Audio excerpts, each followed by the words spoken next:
Components of a great video. Before we start cranking out our videos, I want to talk a bit about what makes a great video.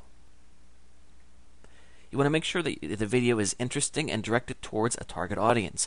You want to look at your website or whatever you're promoting and think, what can I do that's going to actually entertain the people that are going to want to come to my website? So if I have a site on dog training, I do not want to have a video featuring cute cats because it's not going to match. I mean, even if the video gets popular and people love it, I'm going to have a problem because people that love cats, they don't always love dogs. So you want to make sure that the video is related as much as possible to your site.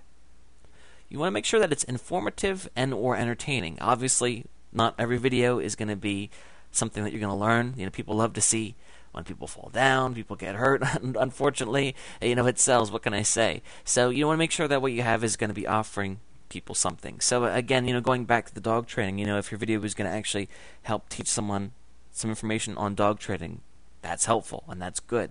Because you want to think to yourself, if somebody finds the video helpful, then the odds, number one, are that they're going to come visit your site, and also number two, that they are going to go tell other people about it, which is really important if you want the video to go viral. You want to make sure that you leave the viewer wanting more.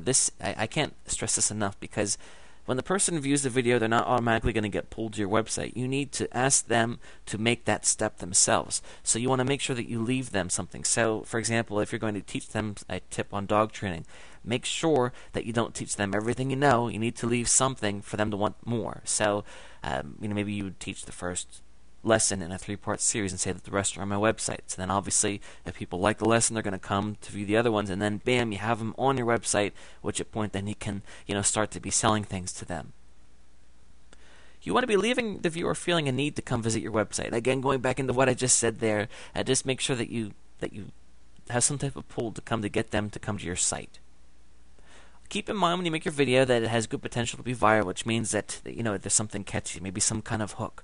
So again, we're going to be talking about two different kinds of videos. Obviously, you might be sitting there thinking, I'm not going to be taking my camera out and start videoing all kinds of stuff. I just wanted to make a simple video. You promised to show me that. Don't worry, I will. I'm kind of talking about two different kinds of videos here. The kinds that are higher quality and also the kinds that we're going to throw together real quickly. And we'll talk about both. You also want to make sure that your video appears professional. This is very important. Somebody comes to the video, you only have one chance to sell them, and if your video looks sloppy, it's not going to make a good impression, and they're probably not going to want to come hear more.